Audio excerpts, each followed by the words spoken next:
BPSC शिक्षक बहाली phase 2 कक्षा 6 से 8 तैयारी का मास्टर प्लान क्या होना चाहिए कि एक सीट आपका कन्फर्म हो जाए।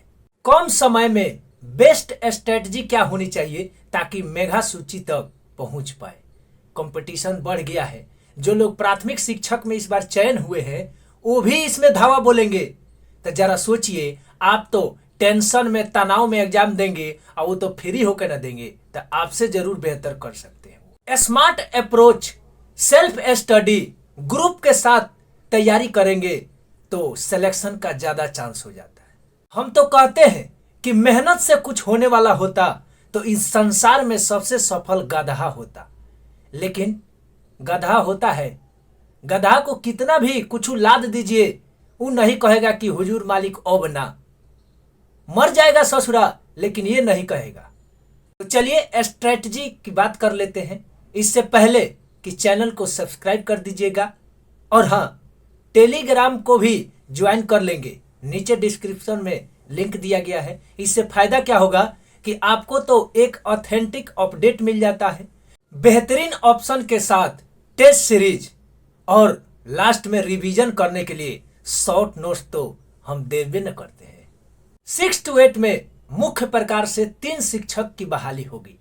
एक तो सोशल साइंस के शिक्षक कहलाएंगे, दूसरा साइंस के कहलाएंगे जो कि मैथ और साइंस एक ही में रहेगा, तीसरा भाषा के शिक्षक यानी उर्दू, बांग्ला, हिंदी, संस्कृत, ये सब चीज। बीपीएससी टीआरई का पैटर्न को देखते हुए ऐसा क्यास लगाया जा रहा है कि 6 to 8 में भी 120 क्वेश्चन पूछे जा सकते हैं, जहां 40 नंबर जनरल पेपर जो कि भाषा वाला के लिए वही होगा, सोशल साइंस के लिए वही होगा जो साइंस के लिए होगा, यानी तीनों के लिए जनरल पेपर जो 40 नंबर का होगा सेम होगा।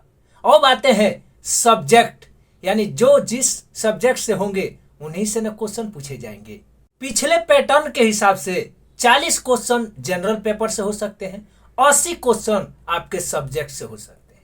लेकिन इन सभी से पहले आपको पैटर्न को जानना जरूरी होगा। और ये पैटर्न क्या है? बीपीएससी द्वारा जो अभी टीआरई का एग्जाम लिया गया, हम लोग 9th 10th वाला अपना अपना सब्जेक्ट के अनुसार क्वेश्चन देखेंगे कि किस तरीका से क्वेश्चन पूछा गया, कहां से क्वेश्चन पूछा गया, किस टॉपिक से क्वेश्चन ज्यादा पूछे जा रहे हैं। ये चीज जानना जरूरी है ताकि आपको पढ़ने में सहूलियत मिले। ये क्वेश्चन कहां से पूछे गए? एनसीईआरटी से पूछे गए, लुसेंट से पूछे गए, दृष्टि से पूछे गए, या फिर अगड़म बगड़म तिगड़म से पूछे गए। पहला तो ये हो गया, आपके सहूलियत के लिए हमने अपने टेलीग्राम पर सब्जेक्ट वाइज फाइनल आंसर की से हाईलाइट करके टेलीग्राम चैनल पर सेंड कर रखे हैं ताकि कम समय में एक नजर तो देख ले। 2-3 बार देखेंगे, पैटर्न को पता चल जाएगा और याद भी हो जाएगा। आपको पता होगा कि 67वीं और 68वीं जो बीपीएससी सिविल सर्विस एग्जाम लेती है उससे 3-4 क्वेश्चन रिपीट कर दिए गए थे, डायरेक्ट क्वेश्चन पूछ लिए गए थे। दूसरा पॉइंट, हम लोग चैप्टर वाइज कंसेप्ट क्लियर करेंगे, टॉपिक क्लियर करेंगे। मैराथन नहीं करेंगे कि अट के पट इधर से उधर कुछ भी चल रहा है, नहीं, टॉपिक क्लियर कर लीजिए। एक बात ध्यान रख लीजिएगा, आप कहीं भी पढ़ लीजिए लेकिन आपका डाटा ही आपका सिलेक्शन दिलाएगा। जब आप एग्जाम दे रहे होते हैं तो क्या वहां बड़े बड़े कोचिंग इंस्टीट्यूट के आपके फेवरेट सर जाके बैठ के कहते हैं क्या कि एक गोला कर दो? नहीं, जो आपके पास डाटा होता है वही काम आता है वहां। तो इसलिए पहले डाटा को स्टोर कीजिए। आखिर चैप्टर वाइज टॉपिक या कॉन्सेप्ट किससे क्लियर करेंगे? बुक लिस्ट क्या होगा? तो जो लोग साइंस मैथ होंगे उनको एनसीईआरटी 6 to 10th का, चाहे वो मैथ हो, और मैथ जब बनाएंगे तो आपको करना क्या है, जो चीज आपसे बन रहा है उसको स्किप कर दीजिए, जो नहीं बन रहा है उसको हाईलाइट करिए ताकि रिवीजन भी उसको कर सके। समझ गए? जो आ रहा है उसी को नहीं कीजिएगा, नहीं तो आपके पास समय नहीं है। साइंस के लिए वही एनसीईआरटी 6 to 10th एकदम जल्दी से एक नजर पढ़ जाएंगे एनसीईआरटी को ताकि आपको कॉन्सेप्ट थोड़ा सा आ जाए।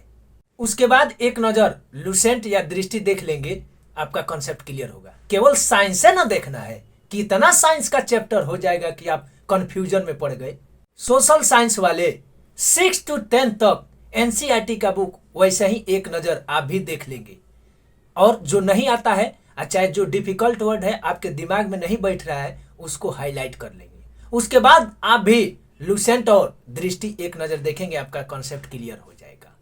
और जो कॉन्सेप्ट क्लियर नहीं होगा उसको यूट्यूब से देख लेंगे। सेल्फ स्टडी और ग्रुप से कम समय में बेहतर तैयारी हो जाता है, इसलिए हम बता रहे हैं। जो लोग नहीं कर पाएंगे वो पेड कोर्स ले सकते हैं, बहुत सारे टीचर हैं, अच्छे टीचर को देखकर पेड कोर्स ले सकते हैं। थर्ड पॉइंट आता है मॉक टेस्ट। मॉक टेस्ट का मतलब ये हुआ कि बेहतरीन ऑप्शन होनी चाहिए। जैसे मैं कहूं कि जर्मनी के एकीकरण में किसका भूमिका नहीं था, ऑप्शन दे दे मेजनी, गैरीबाल्डी, काउंट कपूर और तेजस्वी यादव, तो तुरंत छांट दीजिएगा कि तेजस्वी यादव तो बिहार के थे। लेकिन अगर यही ऑप्शन दे दे कि गैरीबाल्डी, काउंट कपूर, मेजनी और बिस्मार्क, तो कंफ्यूजन में पड़ गए कि नहीं। इसीलिए कहते हैं कि मॉक टेस्ट में बेस्ट ऑप्शन से आपका कंफ्यूजन दूर होता है और आपका तैयारी बहुत अच्छा हो जाता है। लेकिन आजकल जो मार्केट में टेस्ट सीरीज चल रहा है वो सब तो कॉपी पेस्ट है। आप ही देखेंगे कि जो क्वेश्चन 9th-10th के लिए पिछली बार आया था और प्राथमिक शिक्षक के लिए आया था, वही क्वेश्चन इस बार same question Bihar SSC intermediate के लिए छाप दिया गया है और वही क्वेश्चन केवल कवर हटा दिए जाएंगे और आपको कहा जाएगा कि 6 to 8 के लिए टेस्ट सीरीज है। बताइए, और आप भी कम थोड़े हैं, आप क्वेश्चन के लेवल और कंसेप्ट थोड़े देखते हैं, बस कवर देखते हैं कि 6 to 8 के लिए है ना, सही है, चलो कुछ भी ले लेते हैं, वैसे रिजल्ट होता है। इसीलिए कहे हैं कि अपना टेलीग्राम चैनल एग्जामवेज को ज्वाइन कर लीजिए ताकि बेहतरीन ऑप्शन के साथ आपको टेस्ट सीरीज मिल सके। ये टेस्ट सीरीज मेरा नहीं होता है, ये बेहतरीन टेस्ट सीरीज हमसे सीनियर जो होते हैं, कहीं ना कहीं पोस्टेड होते हैं बड़े बड़े पदों पर, उनके द्वारा ये सेट किया जाता है और आपको फ्री में प्रोवाइड कर दिया जाता है। इतना करने के बाद आपके पास कुछ कॉन्सेप्ट आ गया होगा। अब शॉर्ट नोट्स जो दिए जाते हैं मेरे टेलीग्राम चैनल पर आप देख सकते हैं, बेहतरीन शॉर्ट नोट्स। उस शॉर्ट नोट्स को एक नज़र देखेंगे, 1 से 1.5 घंटा लगेगा, एगो सब्जेक्टे खत्म हो जाता है। यानी पॉलिटी 1 घंटा में, ज्योग्राफी 1 घंटा में, सारा चीज वही क्वेश्चन का कलेक्शन होता है जहां से क्वेश्चन बनते छपते हैं या फिर आने की संभावना होती है। जनरल पेपर होगा 40 नंबर के, उसमें सबसे ज्यादा वेटेज मैथ का होता है, करंट का होता है, जीके जीएस का होता है, ठीक है, इन्हीं से पूछा जाता है। और मैथ जो एनसीईआरटी से होगा नहीं, जो कंपटीशन लेवल का है, एसएससी, रेलवे, खासकर अर्थमेटिक्स से क्वेश्चन ज्यादा पूछे जाते हैं। हालांकि advance geometry, trigo, algebra, mensuration से 2-4 क्वेश्चन हो सकते हैं, लेकिन अर्थमेटिक पर ज्यादा ध्यान देंगे, वो एसएससी के चैप्टर वाइज करेंगे तो पता चल जाएगा आपको। करंट के लिए थोड़ा सा डीपली पढ़ना होगा। एक एसपीडी का बुक आता है, यहाँ देख सकते हैं, उसको आप रखेंगे।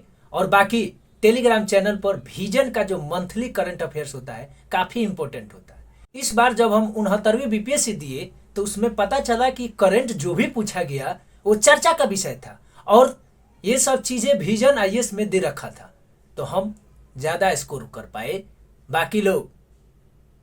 अब जहां तक जीके जीएस और स्टैटिक्स जीके का बात है, वो तब तक आप तो एनसीईआरटी पढ़े थे और जब एनसीईआरटी पढ़े थे कुछ कंसेप्ट आ गया और बाकी लुसेंट दृष्टि से कुछ काज पढ़ेंगे, एकदम हो जाएगा क्लियर।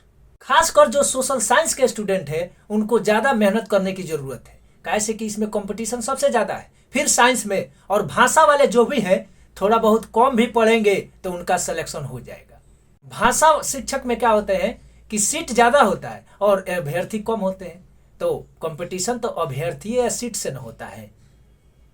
कम समय और ऑथेंटिक न्यूज के लिए चैनल को सब्सक्राइब कर लीजिए, लाइक शेयर कमेंट तो आप करते ही हैं।